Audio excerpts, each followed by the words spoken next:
Joining us this evening for this situational briefing on the ongoing conflict between the states of Israel and Hamas and Palestinian Islamic Jihad in the Gaza Strip. We are delighted to be joined by Ambassador Danny Ayalon, Israel's former ambassador to the United States of America. Thank you so very much, Ambassador. May I call you Danny? Sure, please, Thank you. please, Benjamin. It's always my pleasure, and I very much appreciate everything that you do and everything that the Institute, the MirYam Institute, does, especially in this trying times. But the news you bring, the thoughts, the in-depth analysis, and educating as many people as possible abroad is very, very commendable. Thank you very much, Danny. And as ever, I want to thank my colleague, Rosita Panini, the co-founder of the Institute. She's unfortunately not able to join us on this particular webinar, but she's certainly with us in spirit. And of course, our colleague in common, Alan Langer. Danny, it's an odd feeling for me. I'm still in the United States of America. I'm not in the States of Israel. I have to say, though, were I to be in the State of Israel, it's highly unlikely that I would be anywhere near the conflict because it seems that the ground forces are not to be engaged on this occasion.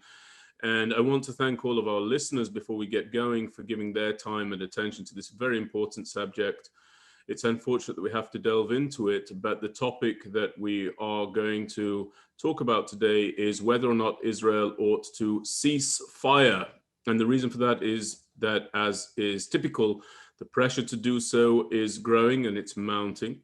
We'll come to some specific questions in a moment, but I want to implore everybody who is listening, please do write your questions in the Q&A section or raise your hand via your Zoom interface. We would very much like to bring your questions to the Ambassador live. I do have some pre-submitted questions, Danny, for you, which I'm going to try and interweave within my own questions during the course of this interview. And we are going to try and stick to that topic should the State of Israel cease fire. Before I do, I would be very grateful to know, please, whether or not you have had your day-to-day life disrupted by way of this ongoing rocket fire from the Gaza Strip. To what extent? Just paint a picture of your daily life, if you would, please. Oh, absolutely, Anthony. I live in Hod HaSharon. It's a town of 60,000 people, which is northeast of Tel Aviv.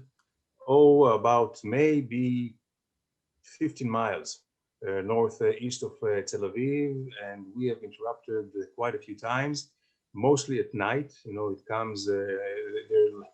They love to do it at night, and we've been here in. We are used to these things. First time we used our sheltered place in our home was in 1991, the first Gulf War with Saddam Hussein. So unfortunately, we are quite used to it. We have dogs, and just like in 91, these dogs, when they hear the sirens, they know exactly where to go. Well, I'm sorry that you're facing all of that, and I do hope that the hostilities will come to an end soon enough. The question for our discussion today, Danny, is when will that moment be? When is it appropriate to do so? So let's give a little bit of context. Close to 4,000 rockets have been fired into Israel thus far. 2/3 of the country is firmly within the reach and trajectory of those rockets that are emanating from the Gaza Strip. Citizens of the State of Israel, as you've just described, have been killed or have died as a result of fleeing from the rocket fire and seeking shelter. Central Israel has been subject to sustained bombardment, and even service at Ben Gurion Airport has been disruptive. Now, Prime Minister Netanyahu, in a talk to foreign emissaries in the State of Israel, expressed that he expects the fighting to continue.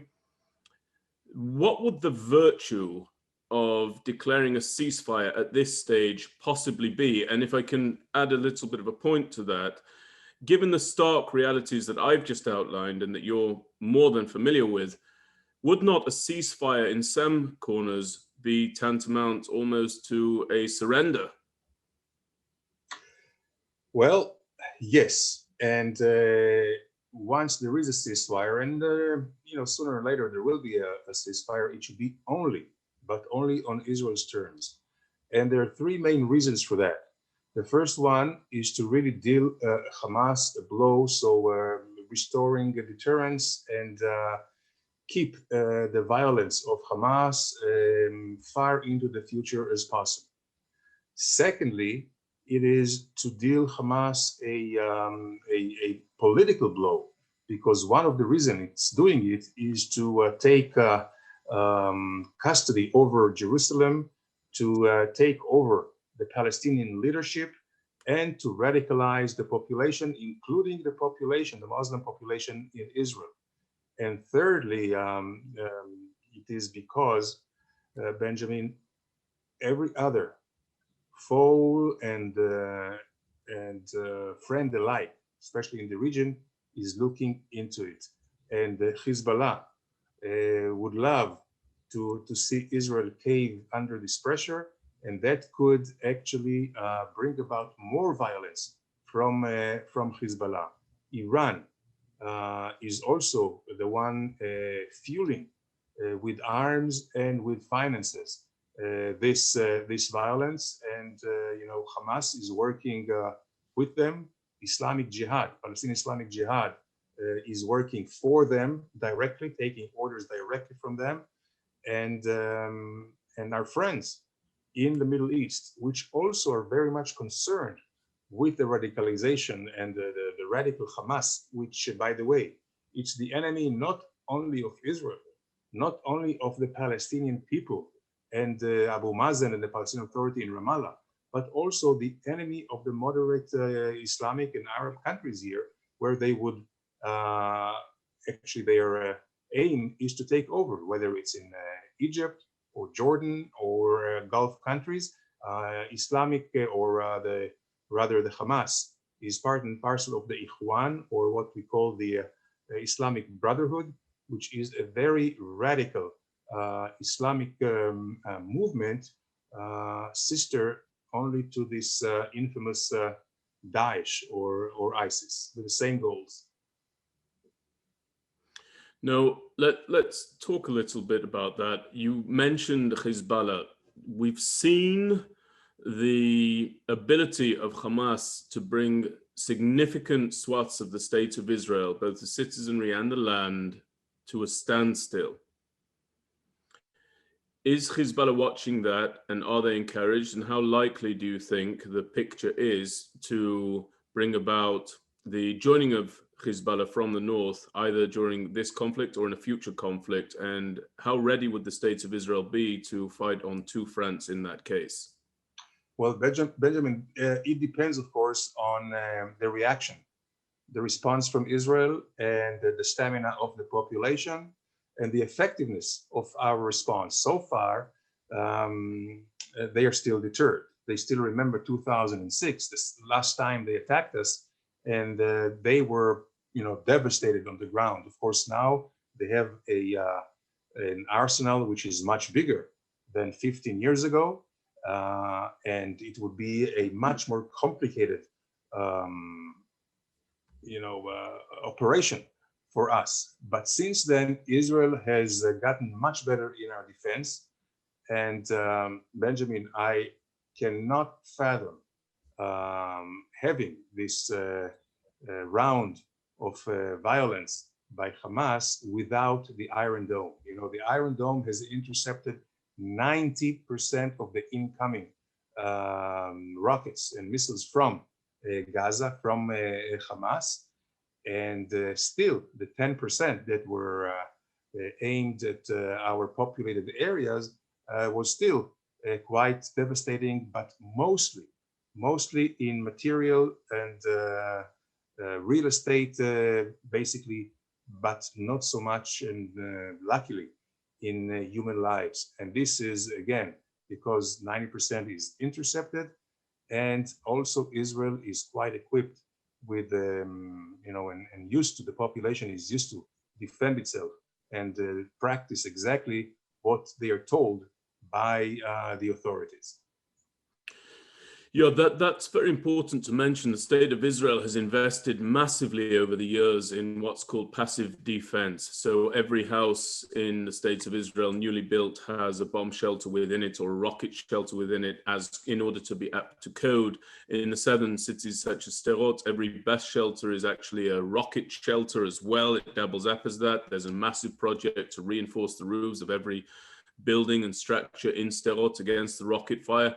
And Hamas, on the other side of this, has taken its funding and has invested in tunnels and terror infrastructure and the purchase of weapons with a view to, let's face it, killing as many innocent civilians as they possibly can. It's a very, very important distinction. I also want to make it clear that though the Iron Dome has proven itself once again to be very effective, Danny, when rockets fly over the cities, towns, buildings, homes, schools, kindergartens of Israelis, they are terrorized nonetheless. Terror is still taking place. It doesn't have to result in death in order for it to be wielded. Do you agree with that? Oh, absolutely. Absolutely. The other day I was driving in a taxi. I was taken by I-24 News, if you know their studios in Jaffa. Yes. And on its way, you know, in Tel Aviv. It was last Saturday, just 5 days ago.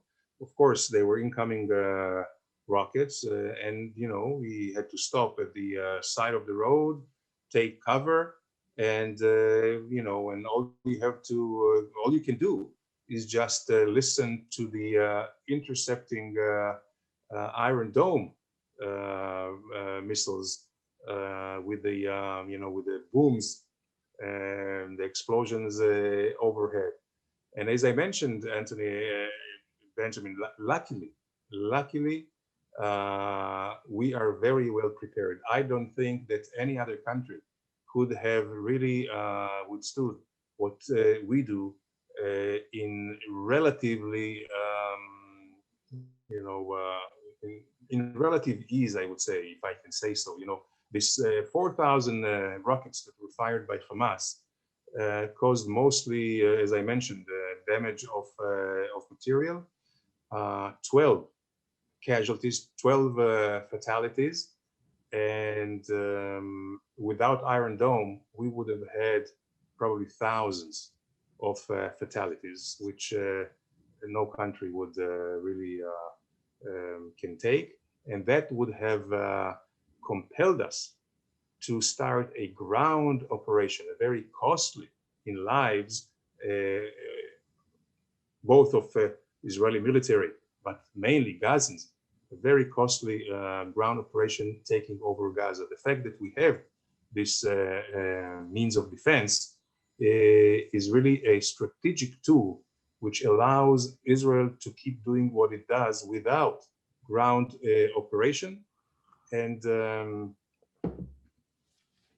I think that this Iron Dome with 90% success is just amazing. And you know, Benjamin, the system fires only at incoming missiles or rockets that it calculates. Its algorithm calculates that it will fall on a populated area. Mm-hmm. If it falls in an open area or into the sea, they save the missiles and they do not fire.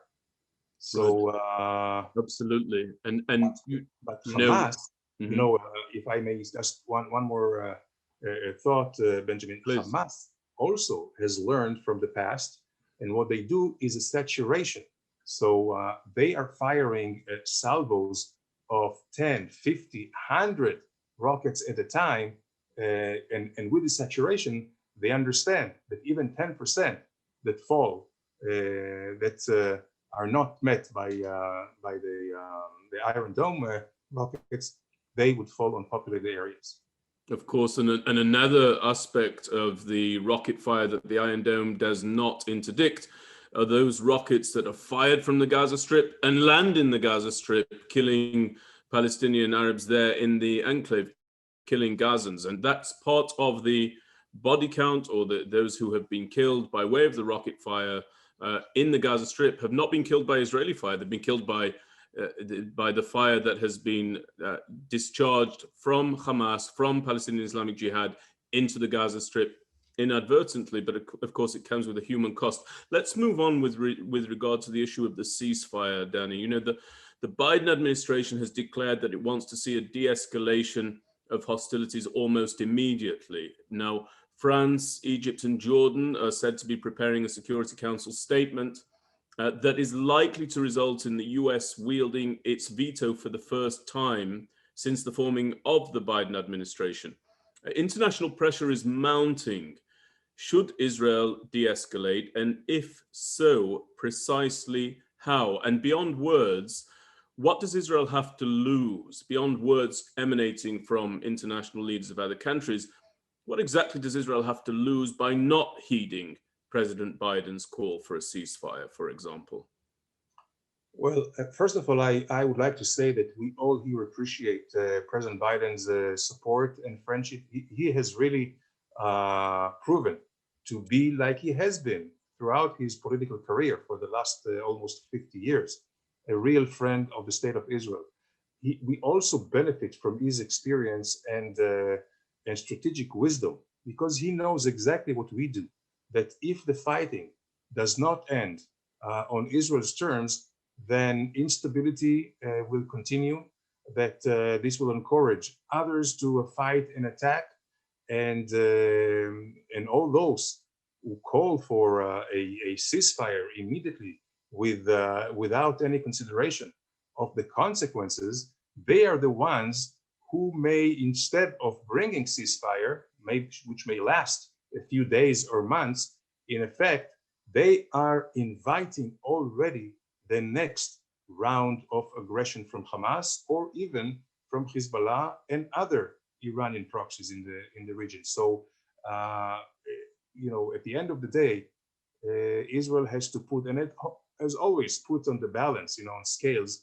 the two, I would say, competing interests. One is the political or PR, let's say, interest, our image in the world, against the interest of saving lives and protecting our people, which is the duty of every elected government, and always defending our national interest and our defense interest and human lives here in Israel has always prevailed.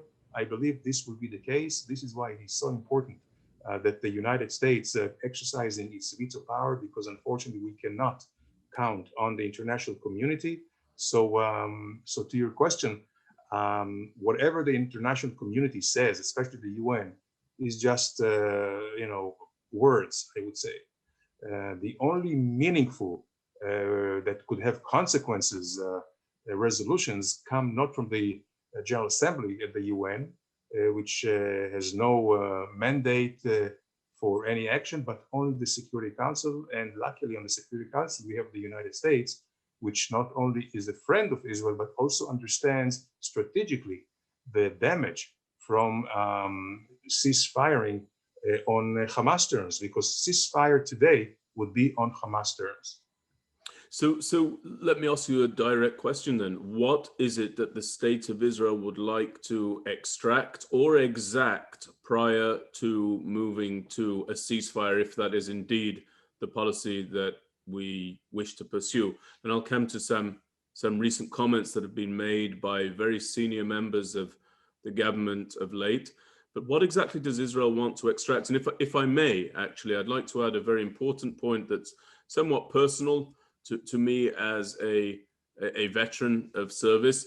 You know, Danny, we have, among others, the remains of two of our soldiers, our combat soldiers, our defenders, Oron Shaul and Hadar Goldin, of blessed memory, still in the Gaza Strip from Operation Protective Edge. Hamas continues to hold their remains, refusing to return them to the State of Israel for proper burial. In the event that there is a ceasefire declared, should not the return of the remains of these soldiers form an integral part of any negotiations for the cessation of hostilities? Yes, this is a duty to our, I would say, Jewish morality and tradition of what we call Pidyon Shurim. This is a great deed. This is a mitzvah. This is an obligation to free anyone which is in captivity, especially illegal in the captivity of a very ruthless enemy, whether it's live soldiers or bodies that should be brought into proper Jewish traditional burials. Unfortunately, the Hamas are just they are so inhumane, really acting like savages when they trade with death and bodies.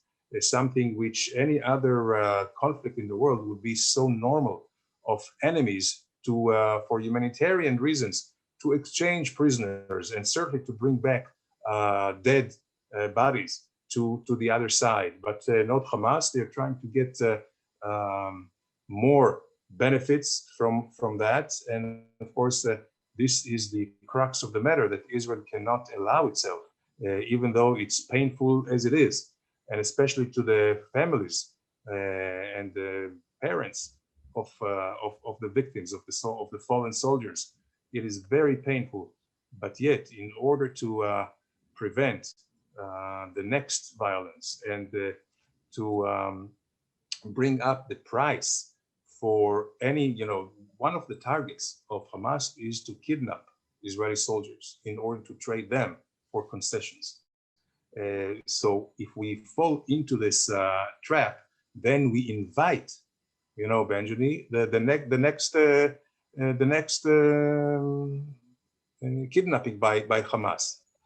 But when we talk now specifically about the next ceasefire, the first goal is to prevent Hamas to do it on its terms. You know that Hamas is demanding so far for ceasefire that Israel will declare that it's removing its troops from defending Jews in Jerusalem Temple Mount, that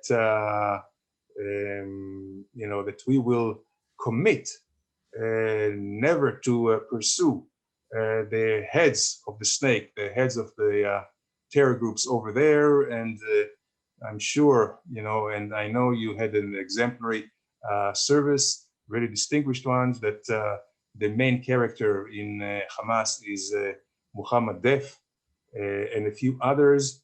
So this is something that Israel will never capitulate into. When it comes to the military goals, I believe Israel has by and large achieved many of the military goals. So we could, from military purposes, we could cease fire right now. But as I mentioned, on our terms and not with Hamas demand to take over custody over Jerusalem. So let me give you a counterpoint that came out today, I believe. Actually, you've mentioned that Israel has achieved certain military objectives and therefore might be able to bring about a ceasefire absent the acceding to the demands of Hamas. Energy Minister Yuval Steinitz, who is a very senior member of the Likud party, today expressed his view that there really isn't any alternative to taking hold of the Gaza Strip militarily again, at least temporarily. He did qualify that by saying at least temporarily, in order to bring about an end to this cycle whereby Hamas begins the shooting and then determines when that shooting ought to end. Now, in the spectrum of potential next steps, Danny, for the state of Israel, can you assess for us the likelihood of retaking the Gaza Strip? I say that it's highly unlikely, but I'm much more interested in your view. Well, you're quite right. It's very unlikely, and we should let cool heads prevail and reason prevail, and not emotions. And I very much understand my very good friend, Minister Steinitz. The blood is boiling. We need to really take a permanent blow, give it to the Hamas, but at what cost? I would say there are two basic options. Either you obliterate Gaza. You know, carpet bombing. You do what the Russians did in Chechnya. You do what the Allies did in Dresden back in 1945. And by doing that, we can stop Hamas within probably hours. You know that, and you know it. We have not used more than 10% of the firepower and capabilities of Israel just to save lives over there in Gaza, civilian lives. So let's say we did that. This is not our way. This is not the Jewish way, and so this is out of the picture. The second thing is to take Gaza by a ground operation, and that would be very costly. It would be a house-to-house fighting over a sizable area. The entire Gaza Strip is like a one big bunker of Hamas, you know, underground, and that would really mean many Israeli lives lost and many more non-involved Gazan civilians killed. And then let's say we finish the operation, and it will take probably give and take 2 weeks, and we have Gaza all together taken. Then what? What do you do? Do you still keep staying there, and then Israel is responsible for the lives of 2 million Gazans, you know, taking care of their sewage and take care of their health issues and social security and everything else? And then again, it will be just you know, a matter of time when we pull back, and nothing has changed dramatically, because once we pull back, Hamas will spring out again. So given this two let's say sustainable options that I described, obliterating or ground operation, then we are left with what we do now, which is actually keeping an open war with Hamas. Actually, it's the Hamas who waged an open war on us. And we have to really keep the record straight. It was Hamas who started it back in 2005. In 2005, and you remember, Benjamin, in an excruciatingly painful national process, Israel left Gaza to the last inch for the Palestinians, and with the hope that they will take over, will start building it economically with joint ventures. And Gaza, as many of us say, could have been Singapore in terms of its becoming a trade center in the Mediterranean, and of course there's a beautiful beach, so for tourism, everything else. But Hamas took over in 2005 after we left, and basically they started the shelling at us days after we left. They kicked out in a military coup, we can say, the Palestinian Authority, and since then they have been pawns of Iran and attacking us for now 16 years, since 2005.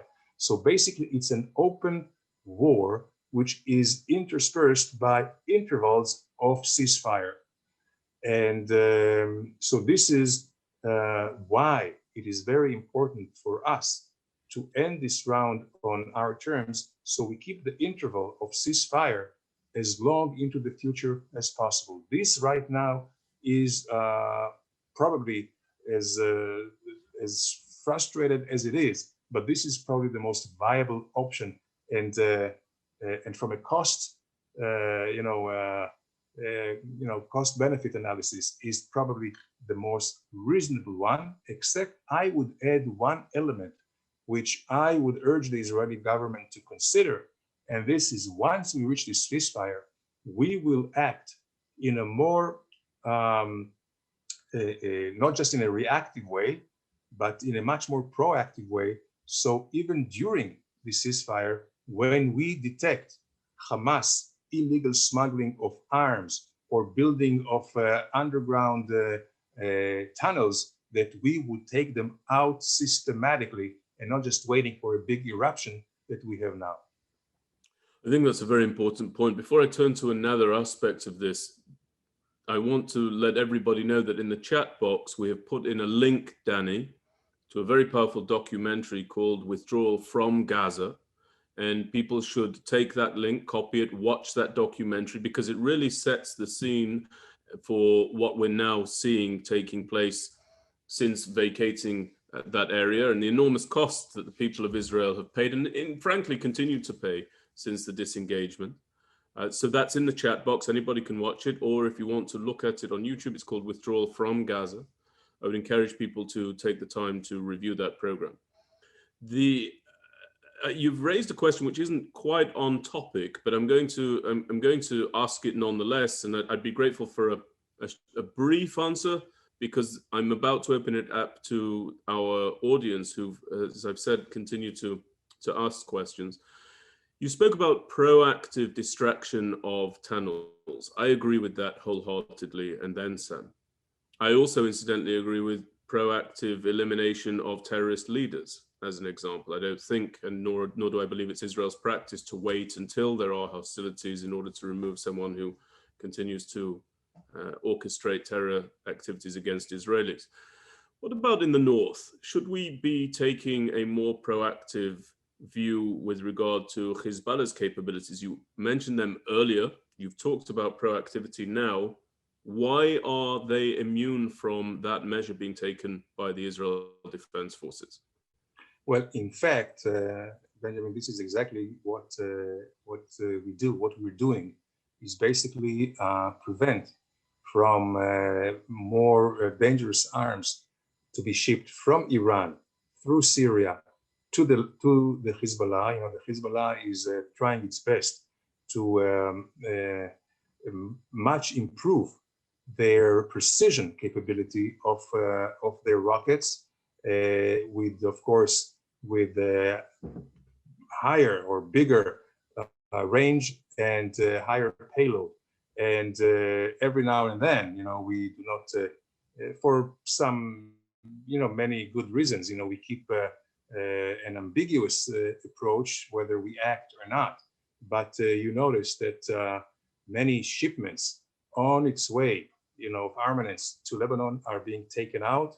And this is the way that also the Hamas and their rearming efforts should be dealt with. But I'm not actually referring to the interdiction of munitions coming from Iran into Syria and so forth. I'm actually referring to those weapons that are already ensconced in southern Lebanon, those fighters and terrorists who are already ensconced in southern Lebanon. Why not be more proactive on that front, Danny? Well, I guess this is something that, you know, if we do at this point, you know, since we didn't do it from the start, after the last round in 2006, if we do it now, then of course we'll suffer the consequence also politically of starting it.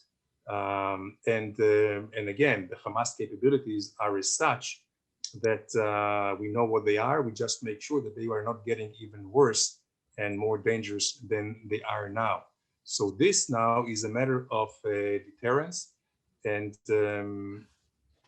probably they are, again, by the order from Tehran, they're keeping these capabilities for you know, a wartime.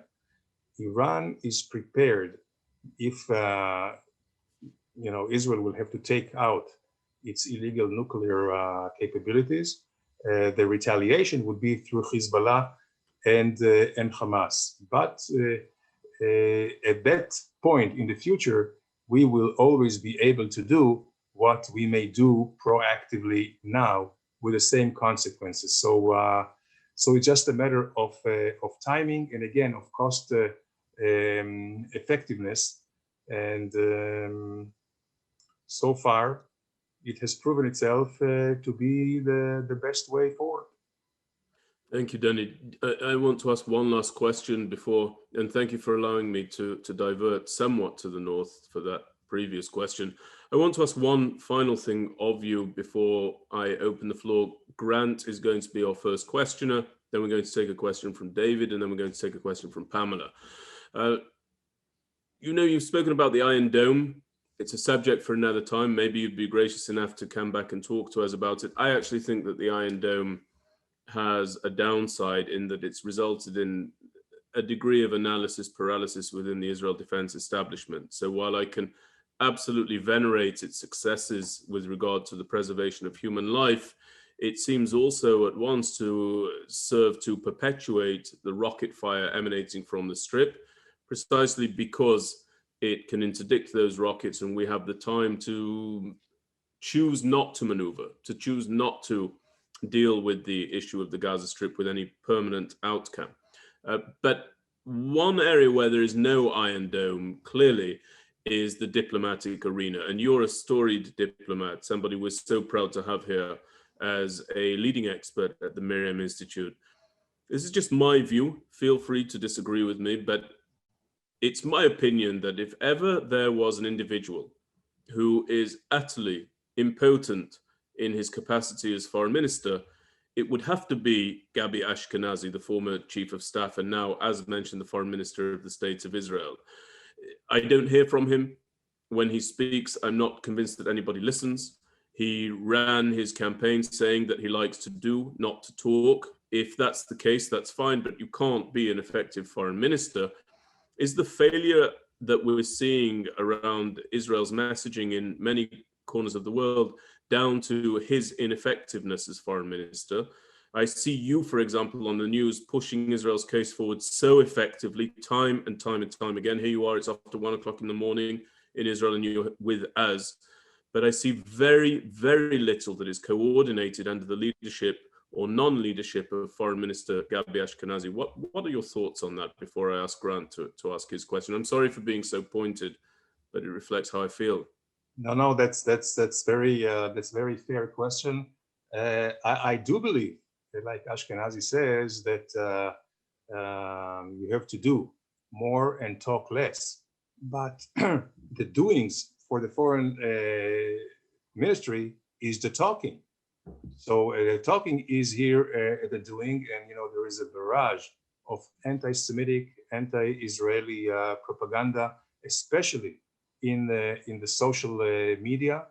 And again, Israel has not been prepared for that, unfortunately. And this is not just Gabi Ashkenazi's; it's a matter of priorities by the government. And how do you really measure priorities? By how much budget is allocated. And the budget for Israeli, what we call hasbara, Israeli political defense or public diplomacy, is minuscule. And it should have been much, much more than what it has today.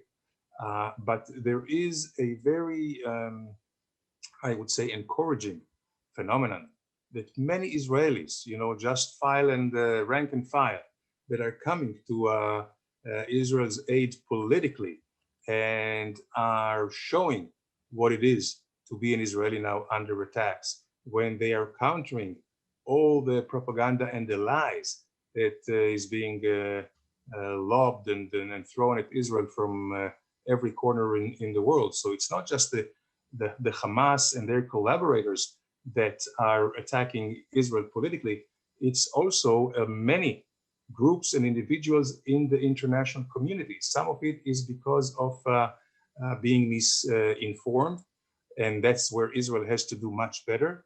But some of it is because of the solidarity with radical Islam, and we see it especially in Europe with the Muslim communities of Europe. And some of it, I must say, there is also a grain of anti-Semitism here. So I would, if I can use, Benjamin, this platform of yours, and you're doing a great job in educating the people, what Israel is all about, what we go through, why is it important to support Israel, because we are here in the trenches for the entire Western democracy, the Western democratic world. And if Hamas sees no action and no solidarity from fellow democracies, then not only it is encouraged to continue its violence, but one day this violence may be directed at other democracies, as it has in London and Paris and Berlin. So this is also something of unfortunate, some misunderstanding from a strategic point of view. Governments, I must say that at this round, most governments are with Israel. We saw the Austrian chancellor putting the Israeli flag in solidarity. Slovenia and the Czech Republic and the Czech Republic, yeah. Right, Hungary. We see that. Even Arab countries, of course, they have to show their solidarity, but it's just lip service. The Arab countries, as we mentioned before, their interest is that Hamas is dealt with a very, very serious blow, because they know Hamas is just their enemy as it is ours. So, Danny, some of what you've just responded with is a great segue for Grant's question. And Alan, I'd like you to unmute Grant. And Grant, you've got 15 seconds to ask your question. Thank you very much for joining us, Grant. And then we'll move on to a couple more, Danny. So I think we've got about 15 minutes for 3-4 questions from the audience. Grant, if you would, please ask the question. Yes, thank you very much, Benjamin. Thank you to the MirYam Institute and Alan, Rosita for facilitating the briefing. Thank you, Mr. Ambassador, for making yourself available for questions. A question, if you wouldn't mind, regarding Israeli sovereignty. And as Benjamin stated, it might dovetail nicely with what you just said. We've seen protests around the world supporting Hamas and condemning Israel over the past couple of days. I live not far from the Israeli mission in New York City. And yesterday, Hamas supporters managed to have 2nd Avenue closed for their event. And we've seen similar occurrences across the United States and Europe. There was, of course, the repulsive actions in Britain recently, and it was good to see both of Britain's main parties condemn the action today during Prime Minister's questions. But nevertheless, I think these protesters do have some sway over their own political leaders, and those political leaders in turn are in contact with Israel's political leaders. And the question is this. If Israel were to decide to a ceasefire at this moment in the conflict after the aforementioned wave of protests, would Israel be setting a precedent, I think a dangerous precedent, but would it be setting a precedent that it is willing to make such decisions based on outside pressure from foreign streets? Basically a signal to the rest of the world that if enough protesters enter the streets, then Israel will acquiesce to their demands. And would this not be a massive hit to Israel's sovereignty? Yes, absolutely, Grant. And thank you for this question. If we, God forbid, gave in to this political pressure or pressure from the ground of some demonstrators, that means we will never be able to defend ourselves effectively in the future, because that will invite even more demonstration and more political pressure. And the results could be catastrophic. Israel, as you mentioned, is a sovereign nation. We have the right for self-defense, as is anchored in clause 55, chapter 55 of the Charter of the United Nations. And this is basically I would say, also the foundation upon which President Biden declares our sovereignty through the right for self-defense. If we cave in to political pressure or to some hoodlums in the streets that call, not just, by the way, if you look at their signs, if you see their chanting, it's just not just stopping or the Israeli defending itself. It's about the destruction of the state of Israel. They call from the river Jordan to the sea, Palestine will be free. That means no room for the state of Israel. Or they say free Palestine. These are, again, it's people who are either incited, are not informed, or are deliberately using this political tool against Israel in the service of Hamas. Thank you very much, Danny. And Alan, I'd like you to unmute David, please. David, you have 15 seconds to ask your question. I do ask that we keep to the 15-second rule for questions, if that's possible, David. Thank you. Hello, Ambassador. Pleasure to speak with you again. We spoke just 10 days ago in honor of Jerusalem Day, and so much has changed since then. Just very quickly, you mentioned earlier that it may not be in interest of Israel to agree to a ceasefire because we do not want to seem like we are being dictated to by Hamas. And also, Benjamin spoke beautifully about the remains of the two soldiers. Uh, but my question is, in that case, if we do not agree to a ceasefire, and you did say that you think pretty much most, or if not all, of Israel's military objectives have been achieved, then what does the continuation of hostilities look like? What does Israel target going forward? What does the conflict look like if we've hit most of our military objectives?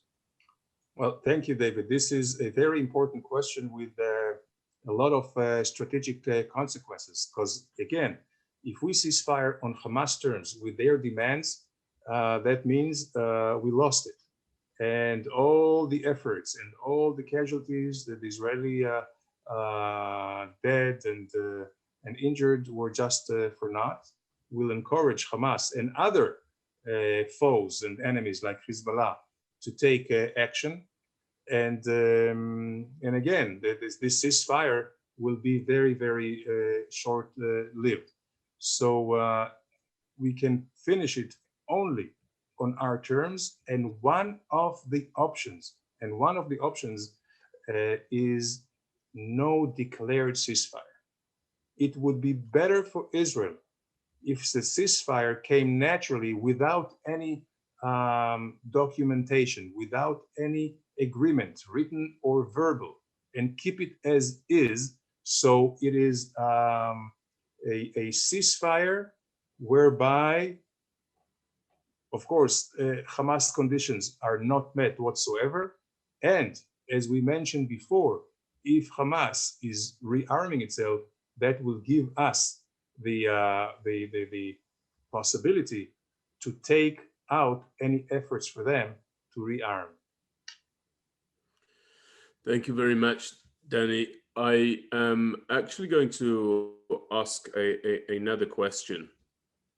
And I say this from the perspective of concern above all else. You've spoken a lot about deterrence and renewing Israel's deterrence, not just against Hamas, but also what we've effectively managed to do against Hezbollah in the south, in the north, rather. I actually believe that there's a very strong case to be made that not only when it comes to Hamas have we lost our deterrence, but we have become deterred. Tell me whether I'm right or wrong. Unfortunately, you are absolutely wrong. And this is also a reason which I didn't feel comfortable to evoke, but since you brought it, I have to admit, yes, we are also part of this deterrence equation. And this is the reason why we would not, let's say, voluntarily take on Hezbollah. Danny, I just want to ask you, because I'm sorry to interrupt, I just want to, because I feel that either I have misspoken or you've misspoken. I'm saying not only have we lost our deterrence, we have become deterred by Hamas from fighting Hamas. Do you agree with me or do you disagree with me? I agree with you. And so far we have been responding only to Hamas or Hezbollah back in 2006. So the only way to respond is in a devastating manner. And this is also why I take issue with all those who say, oh, you have to be proportional. What is proportionality in war? War is not a game or tit for tat. Wars are to be won as quickly as possible. This is the humane thing to do, to finish the aggression and basically save lives on all sides. Had there been proportionality used by the Allies back in 1945, the Nazis would still be in Europe. So there is no proportionality, and all those who call for proportionality either are misinformed and naive, or they are calling for the next battle to be started. Well, Danny, thank you so very much. Unfortunately, our time has come to an end this evening. I believe we're coming to about 2 o'clock in the morning there in Israel. I want to wish you and your family and all the house of Israel a restful evening. I do hope that we return Shalom al Yisrael, peace over the state of Israel, but I do hope that Hashem oz la'amo yiten, that God will give his people strength. Hashem yivarech et amo v'shalom, and God will bless his people with peace thereafter. May we be strong, may we be resolute, may we stand fast in the face of this bombardment. And I want to express my profound appreciation to you for educating us, for talking to us about the ceasefire, the mooted ceasefire. I personally, for what my opinion is worth, feel that it is premature. You have expressed to us what Israel has exacted thus far and what it might wish to extract in the future. I think for me, the most interesting aspect is to enter into a ceasefire undeclared, unwritten, unratified. That to me is a fascinating piece of diplomatic insight. Thank you for educating me by way of it. And on behalf of me, on behalf of Rosita Panini, on behalf of Alan Langer, the MirYam Institute, and our listeners, thank you so very much, Danny, Ambassador Ayalon, Israel's former ambassador to the United States of America. And I look forward to the next time I have the pleasure of interviewing you. Thank you very much. Thank you, Benjamin. Again, we appreciate it and everything that you do. And Israel will prevail. Israel will prevail for two main reasons. First of all, we are defending our home. And when you defend our home, you're much stronger than when you are in a foreign land. And secondly, is that we have nowhere else to go. So this is our place. This is our home historically by all rights, and we will keep doing what we need to do. And I will end up with saying Am Yisrael Chai, and Benjamin and Alan and Rosita, just keep up the good work of the MirYam Institute. Thank you very much, Danny, and thank you to all our listeners. Bye-bye.